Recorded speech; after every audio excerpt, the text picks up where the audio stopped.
Hello and welcome back to another episode of Dear Jill, the podcast where you call in with your dilemmas.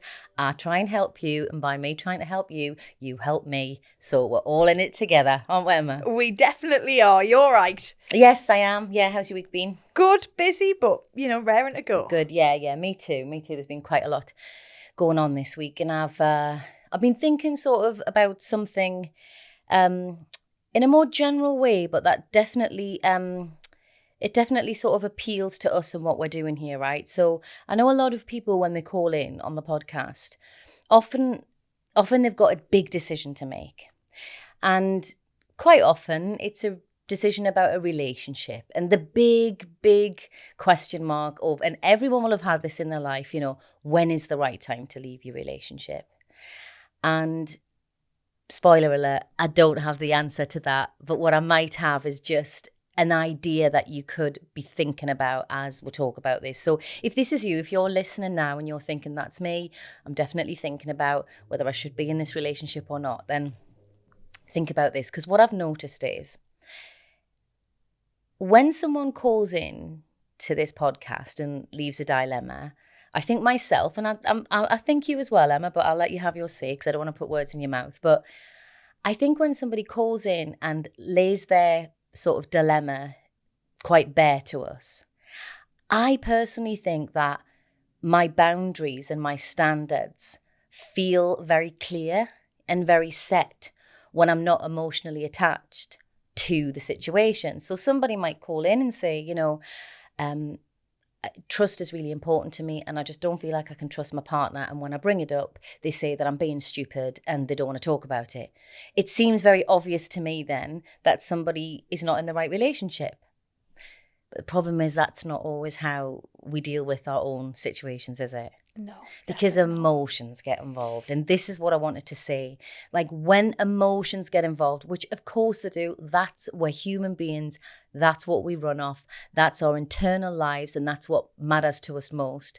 So in my situation, in my past, when I've been wondering about when is the right time to leave a relationship, instead of just sticking to what do I really want in my life and what do I get from this relationship and what is missing, I will also have a running kind of dialogue going, but I don't want to hurt them. And they're so kind and they're so lovely. And my mum loves them. Oh, and they get on really well with my friends. And emotionally you become attached. And then, again, I've done this, so this is definitely a personal example.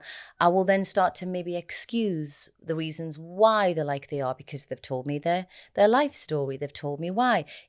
I might sort of make excuses for them. Oh, the reason why they're not so good at being reliable is because maybe they didn't have a good example of what a good partnership was from their parents. So what I'm trying to say is what might be just an interesting exercise for anyone out there that's got this problem or they've got this dilemma in their head at the moment. Pretend you are a caller calling in, or pretend you are somebody on this podcast and you're just given the most important, the most structured facts about your relationship and how you feel. And you got to think about what's really important to you and what you're not getting. Because as soon as we let the emotions come in and as soon as we start making excuses for that person and as soon as we start to feel their influence on us, then that's when it becomes really difficult. And I just think that that's what makes decision making really, really hard, when we allow the emotion to cloud the facts. And it's so... emotions, how dare they get involved? But it's funny how you say we do overanalyze everything. Yes. And things like when I sat down and give my dilemma, I would say that to you, I would say that to my friends, but for me I couldn't see it because again the emotion got involved. And sometimes I think that people they really look after others rather than looking after themselves. 100%. And that's why I wanted to do this podcast, because even if the person calling in or the person leaving a voice note has not got exactly the same problem as you, what you start to find is the way you respond to that person and the way you care for that person and the way your boundaries and your standards are set for that person, you start to go, have I set those standards for myself? Are those my boundaries? And like you say, we often will then find that actually we care about other people more. And we hold other people and we say, no, you must look after yourself. You shouldn't stand for that. And then we get in our car and think, oh no, I put up with that. Why am I doing that? And I'm telling somebody else not to. So yes, so that's just a good little kind of exercise for somebody to try out, because, you know, big life decisions, they're hard. I get it. Nobody gets, through life without having to make those really horrible decisions. When I split up with my very first long-term boyfriend, it was just awful. It was horrible because I knew that I needed to not be with him, but I also knew that he was a really great person. And it was so painful. Oh God, it was so painful. It was horrible. I hated watching him in pain. I hated the way I felt. I hated the fact that I even wanted to do it or that I felt like I needed to do it. But you know what? Take me back there again and I'd still make that decision because it was the right decision. But nevertheless, we're afraid of the pain. We're afraid of the collapse and of the infrastructure of our lives, aren't we? And how did you do it?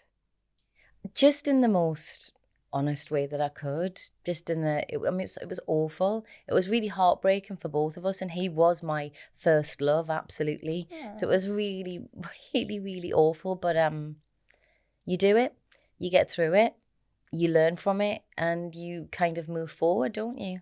And I took from that relationship all of the great things that it brought me. And actually, there's things that I experienced in that relationship that, as time went on and I experienced other relationships that weren't so good and other relationships that didn't last and things like that, that I thought, you know what, there's things about my first relationship and the way he treated me that is actually like real gold standard stuff for me, something that I would really want again. And I have it now, which is lovely. So I think that thing as well, like, on this podcast, all we talk about is being open, honest, sitting down, just having that conversation, how painful and awful that it would be. But also in relationships in particularly, people don't always see eye to eye. People don't have the confidence to open up, even though this other person is your everything. Yet you won't have an open conversation. And maybe when people do break up in horrible ways, like doing horrible things to each other or arguing in that sense, that can also, be worse for you. It's easier, actually, to do the thing that really, really feels horrible. I totally agree with you. The easiest way forward is to be the most honest and respectful as you can, which is to have that face-to-face conversation. But quite often we don't. We just destroy, don't we? I'll just destroy this. I'll just mess it up and then they'll want to leave me anyway. Or I'll have no choice because I'll have done something that will have ruined the relationship. And then not only do you have to get over the breakdown of the relationship, you have to get over your behaviour or their behaviour. It would just be much easier if we could just be more truthful. But, life's not that simple, is it? It's not. No. And so many times people go, I just wish he hated us. I wish they just hated us. It'd be easier. But would it? I know. It's just, I think probably just because of the way my life has happened to have panned out, I'm okay with thinking about there'll be lots of different people that come into your life and then leave your life again. Like that was that chapter, that was that chapter. But some people will literally say, I just hate change. And for those people, just the idea of starting again, the idea of something new, the idea of introducing a new person to the rest of your family, to integrate them into your friendship group, it's almost too much. But for me, it's always worth it if you think you're with the wrong person. There you have it. There you have it. Be open, be honest. Be open, be honest. And, pretend you're doing it for a friend. Pretend you're making the decision for a friend. What would you say to your friend if they brought your situation to you? And if you say, well, I'd say this, this, and this, do that for yourself then. Let's get some of our podcast friends to help along the way. Our first voice note is from Chloe. Dear Jill, hope you're okay. My name is Chloe and I have a dilemma. So I've been in a relationship for about 3 years now and it's great. Apart from one thing, my boyfriend Matty is always out with the boys. I know at the start of a relationship, you spend a lot of time together and then it naturally dies down as you get more comfortable with each other. But I feel like his new obsession with spending time with his male friends is replacing our time together.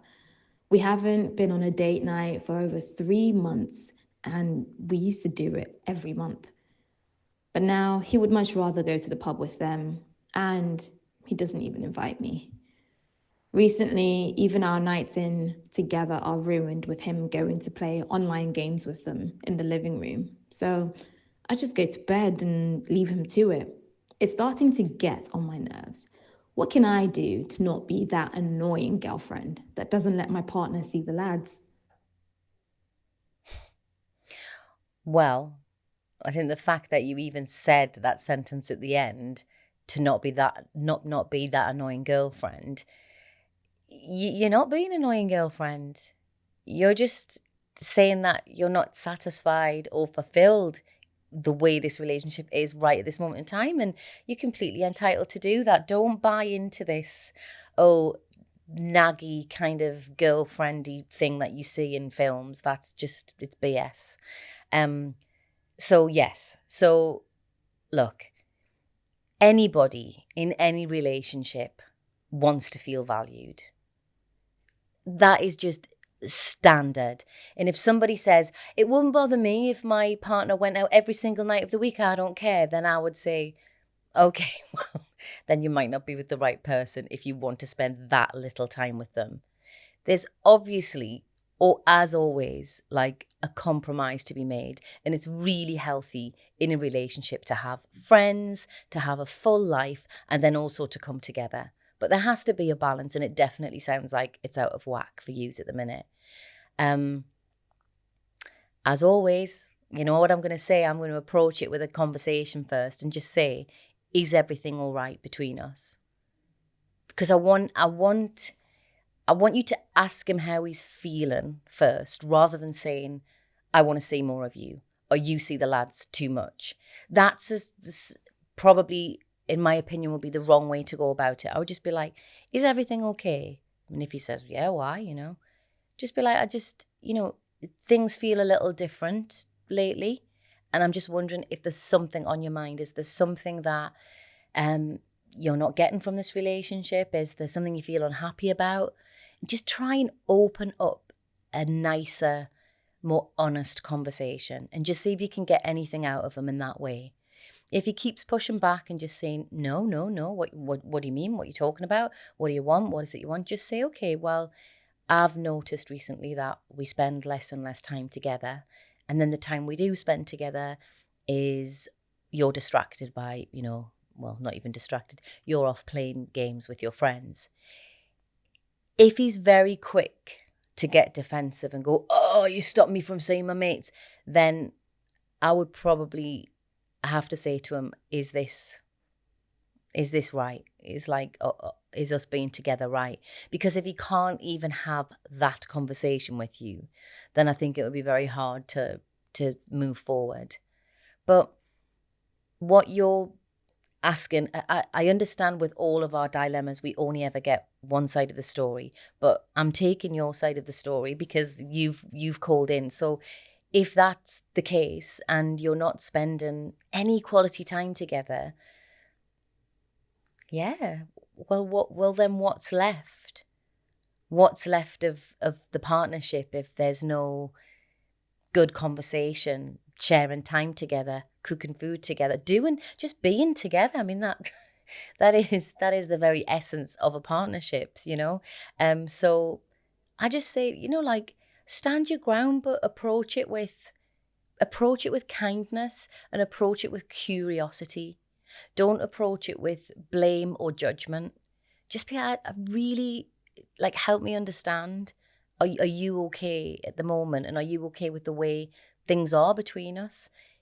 If he says yes, you have to say, okay, well, now I can see there might be like, something that we'll have to work on because I'm not okay with it, and these are the things that I would like. But it's all about having a good chat and trying to really understand each other rather than blame each other, I think. What do you reckon, Emma? Yeah, it's interesting what you say about balance, because we always maybe think it should be 50-50, but I think sometimes it doesn't have to be that, and it can't be that. No, yeah, I agree. I totally agree. In fact, there is a stat somewhere, and I'm probably going to get this wrong, but it's something like 70-30, something like that, like where they say that would be a perfect balance where you get 30% of the things you need from your partner and 70% of things from elsewhere, work, friends, whatever. So yes, you're absolutely right. I think this idea that, everything should be split down the middle and equal. Well, you spend one Saturday with your friends. No. And I don't think that's what Chloe's asking for either. But it just needs to be a more, are we okay? Conversation first, I think. Yeah. Well, I mean, I say what's he getting from the lads that he's not getting from her, but that escape as well. Lads need their time to be lads. Yeah. And need the time to be boyfriends, Absolutely. And if he is just being with the lads because he loves being with the lads, fair enough. But I feel like what Chloe's saying is he avoiding? Is he spending a lot of time because he wants to avoid a certain conversation, or he wants to avoid her in some way? And that's what you never want your partner to feel, do you? You never want them to feel you're avoiding them. But yeah, I mean, I think there's nothing nicer than your partner going out and having the best time and then coming back and telling you all about it, and they're all excited and in a good mood, and it's lovely, isn't it? So yeah. I hope your conversation goes well, Chloe. Our next voice note is from Harry. Dear Jill, what do I do here? Right, so one of my best mates, right? Love the lad to bits. Great lad, known him for a long time. But he's a nightmare when it comes to squaring up money. I'm a generous person, right? And I'm the organiser. I like to sort everything out if we're doing any trips away, holidays, gigs, that sort of thing. I'm the person who sorts it out. So because I sort it out, I end up paying for everything, and then everyone just sends us the money. Now, bought tickets for a gig 3 months ago. Oh, and it wasn't cheap. Trust me, it was not cheap. I bet it wasn't. It's been 3 months and he's still not sent me the money. I speak to him every day. I'm scared to address it. What the hell do I do? Oh, I know you shouldn't have to address it. He's a grown man and he knows he owes you money. Let me tell you, he hasn't just forgot. But you're going to have to address it. You're going to have to say, I need the money. I'm 100, 150, 200 quid down. Listen, there are just people in life who are like this, who will make you get to the point where it feels like you have to ask them, are you going to transfer that money, or are you going to pay for that? And it's so annoying. But you're going to have to call them out. And in the future, I know this isn't always possible, especially when you're booking tickets, because everybody's like, especially if it's a gig you really want to go to and you're in there quick and you want to get the tickets. A tactic you could use in the future is you could say, right, I see that I'm going to make up a band. I see that Oasis are playing in July. Anybody who wants to go, put the money in my account now and I will book the tickets when they're released next week. If he hasn't put the money in your account, he's not getting a ticket.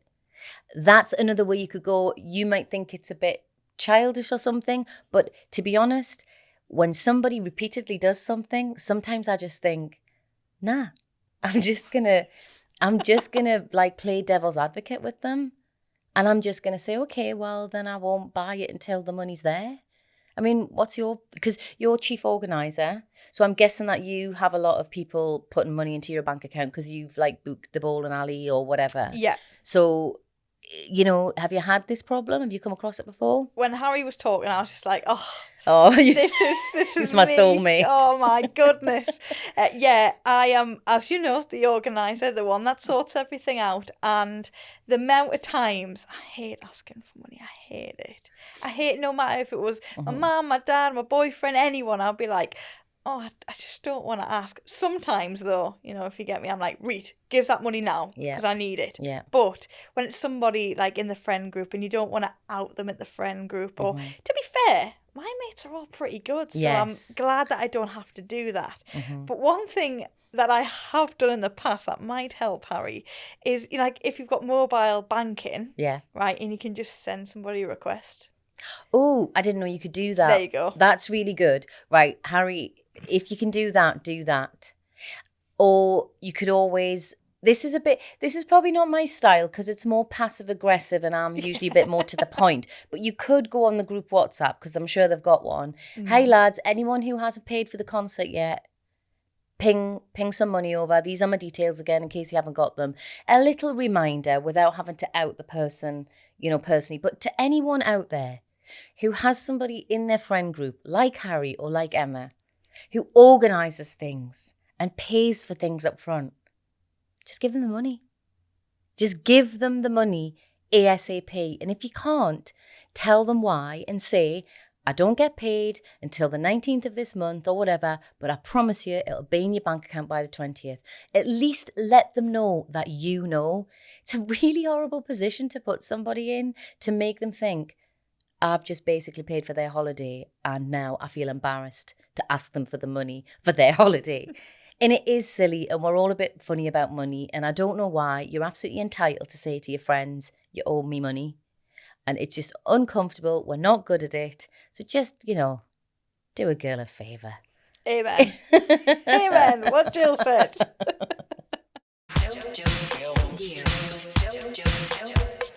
Our next voice note is from Sarah and it's been voiced by somebody else. Okay.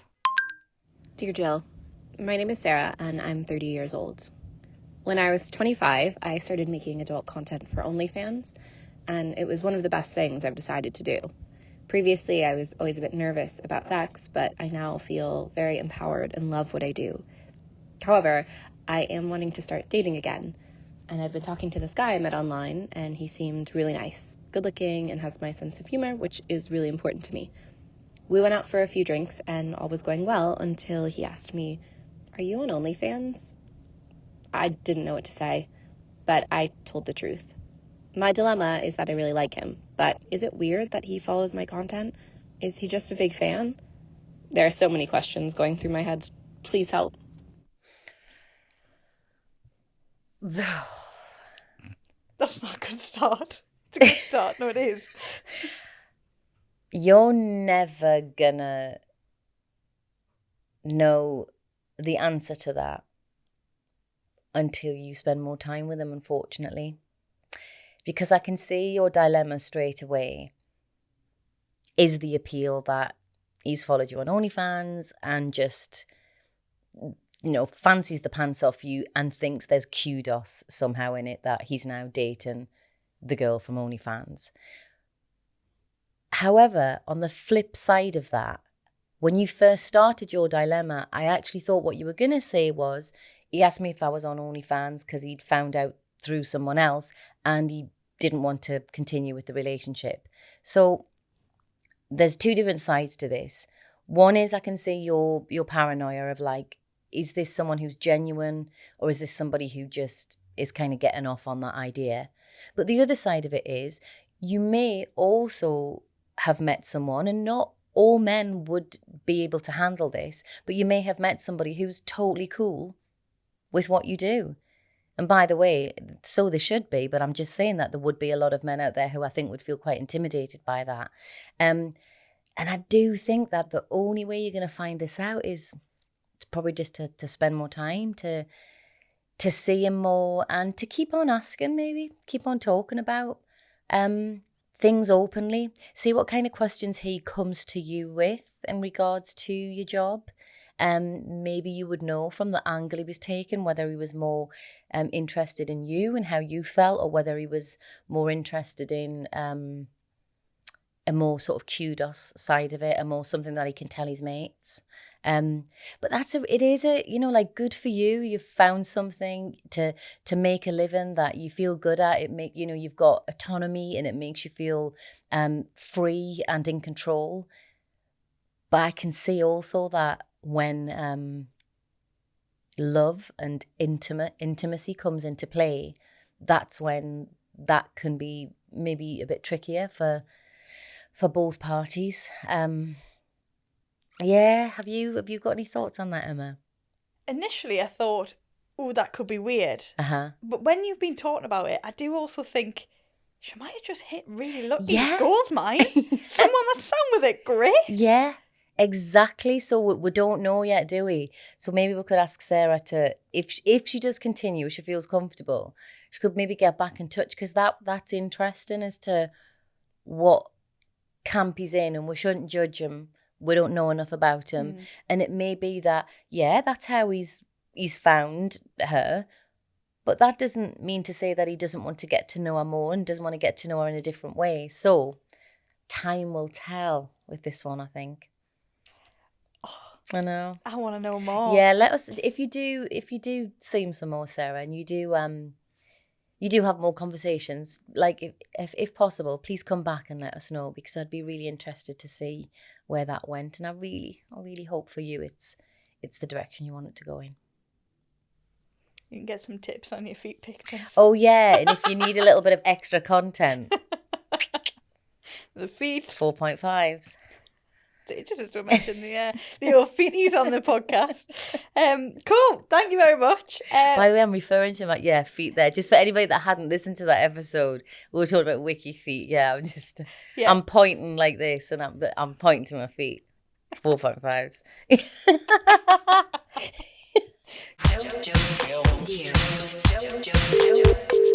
Hi, Lisa. Hi, Jill. Hiya. How are you? I'm good, thank you. How are you? Yes, I'm good, thank you. How can I help you today, Lisa? Right, my dilemma is I have some so-called friends who I was really close to once. One has rarely responded to messages I've sent in around 18 months, the other around 6 years. However, they're always one of the first people to view my Instagram stories. We don't live near each other, so I can't just go and knock on the door or anything. So should I boot them off my Instagram?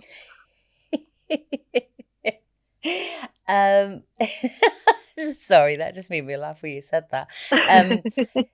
Does it annoy you that they're being like voyeuristic in your life, and yet they don't want to have actual contact? Does that bother you? It does bother me a bit, because they don't post anything on their side, on their Instagram. So I've got nothing to see. I've got nothing to view from their life. So why should they have a look at mine, if you see what I mean? I do see what you mean. And actually, if it bothers you, then by all means, you can choose who you want to view your stories on Instagram. That's entirely up to you. It's kind of fascinating, isn't it, that somebody would do that and yet not respond to your messages, or like exactly. It's so confusing to me why somebody like wants to view somebody's life from afar but has no interest sort of being friends with them, especially as you were friends. So you could I mean, if you're fine with that and you feel like I was going to say that there'd be no kind of there'd be no reaction to it, but even if there was, it's not really your problem, is it? I mean, I don't know, people are odd like that, and if you feel more comfortable with them not knowing what's going on in your life because they don't seem to be interested in you more intimately as a person, then why not? Get them off. It's just putting an end to that relationship, isn't it? There's no going back from like getting rid of them. So it is. But like, from what you said, you don't seem to have much of a relationship with them, do you? No. And why do you think that is? Like, has something happened? Has there been a fallout or a breakdown of some sort? No, there's been no fallout at all. No. So it's like a literal like ghosting almost. Yeah. And they definitely haven't changed their number. No. I'm just covering my bases here, because I'm like, what if you've been texting the wrong number? No, they've responded like very occasionally, but not that much. Right. Okay. I mean, but every day when I put an Instagram story up, they're always one of the first to see it. So they're always online. They've always obviously got the phone in the hand. So why can't they just say hello? I know. I mean, honestly, you make a good point. You do make a good point, and like I say, if it bothers you that they do that, then absolutely you can choose who views your page. I mean, that is, you're in control of that. It would be. I think to my detriment. I always want to know why though. Like, but why? Yeah. Why are you doing that? Why is our communication so bad? Why have we stopped kind of being friends? But maybe sometimes, like I say, it is to my detriment. Maybe sometimes it's just because it is, or you'll never get the truth out of them anyway, or something's just come to an end. And maybe it is the right time to just walk away from that and kind of let that go. Because if that's a sort of constant source of irritation to you each day, you don't want that irritation in your life, do you? You don't want that. You want to do your story and to, have some nice feedback, presumably. But yeah, people are just confusing, aren't they? They are. And what kind of, like, when would they comment on anything on your social media? Did they ever leave comments? No. So no, they never leave just comments. view it. They never they never like anything. Oh my God, this is so bizarre. It Yeah. Block them. Get rid. Rid. Yeah, I mean, what is the point of that? Like you say, to be one of the first people to look at all that content all the time, but to never comment. It would be different if they didn't know you, but because they know you, that's just bizarre. Yeah. I think do a bit of culling. Why not? Yeah, that's a good answer. Yeah. Thank you. No worries, Lisa. Thank you. Thank you. Bye. I love a cull. Do you? That sounds horrible. But I remember I went through this stage and I was like, you know what? If I wouldn't talk to you in the street, like cross the road to talk to you, goodbye. See you later. Yeah. And I was so happy with it. Yeah. So I think that's what Lisa needs, a cull. Yeah, and it's just a bizarre concept to me that somebody is that bothered and that quick to see what she's up to, but is not in any way interested in saying, it seems like you had a good night, or I don't know, just anything. And it's a very social media, it really outs people in that way, doesn't it? The lurkers. Oh, yeah. The lurkers who just want to know every single thing you're up to, but have zero interest in wishing you luck or, checking if you're okay. They just want to see. And that was one of the things when Facebook very, very first came along. Okay. Oh, that used to wind me up something rotten, because I would meet up with my friends and they'd tell me all of these things that they'd been doing, and I'd find myself going, oh, I know, I saw it. And I thought to myself, you know what? I want to meet up with my friends and I want them to tell me what they've been doing, and for me to go, oh, how was that? Who was there? Was it fun? Show me some pictures. I didn't like the fact that I knew all of these things about them, and then there was like no chat. Anyway, that's just my take on it. Have you got better with it now, though? I think I've got a bit better, but me and social media, we're like, we sort of circle around each other. It's like, I'll do it and I don't mind it sometimes. And sometimes the connection or the feedback you get is so lovely and people just want to chat and open up.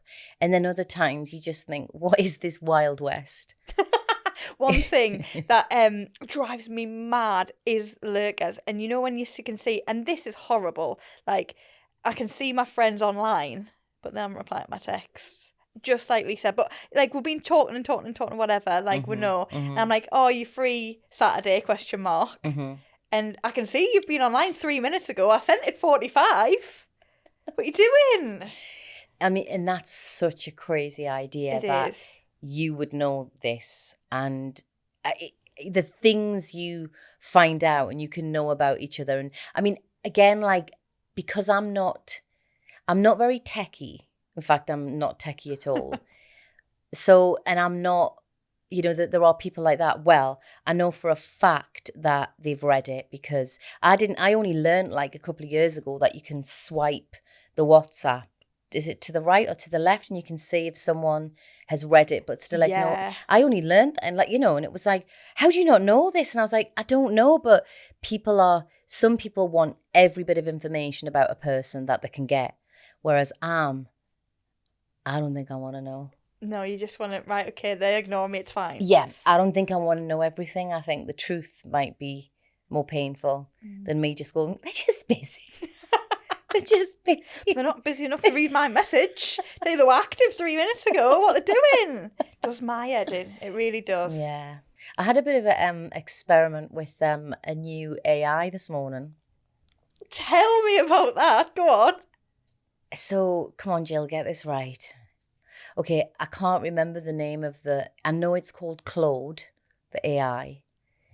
So I heard somebody talking about it on a podcast, and they were like, Claude is like a more creative AI. It's more like for like deep conversations, and it will get to know you and you will get to know it. And I was like, oh, I might sort of download that. So I downloaded Claude. Okay. And it's just really crazy. AI is, I sound like such a nana, I know, but it's nuts though. The way AI speaks to you, like when I watched that film Her years ago, and that seemed like such a faraway idea, a concept that somebody would just be walking around their flat talking to their AI and having a relationship with them. That seemed like, but you can really, really see how that happens. I mean, Claude is empathetic. So what were you saying to Claude? So I was saying, I wanted to talk about this podcast, and I was like, I'm doing a podcast and I'm asking people to like call in and give me dilemmas. I'm a bit worried because I'm not a therapist and I don't claim to know everything. I just love helping people. Do you think that is all right that I'm like doing this podcast? And Claude was like, I think the very fact that you asked that question means that you really care about how you answer people Claude. and how you bring things to the table, which probably means you're a good person to talk to when it comes to dilemmas. And I was like, thank you, Claude. Thanks, Claude. That's what I want to do here. Like, I'm talking, like, it's not like getting a Google like search. It's not like getting an answer. It's genuinely like having a conversation. Honestly, I mean, I know this is small fry. Like most people are like, yeah, Jill, I can do like way more than that. And I understand that. But what I mean is it's the complexity of the answers, the way it can completely replicate an empathetic person. It's like, oh, you're like a person. And then I'm like, all right, that was like handy. Thanks for that. Have a good day. Hope the podcast goes well. Claude said that to you? I mean, Claude's a dream man. do you know what I mean? It's just a bit, it's exciting, scary, bit mind-blowing, I think. And I don't know where it's going to take us. I don't know whether anybody does, but yeah.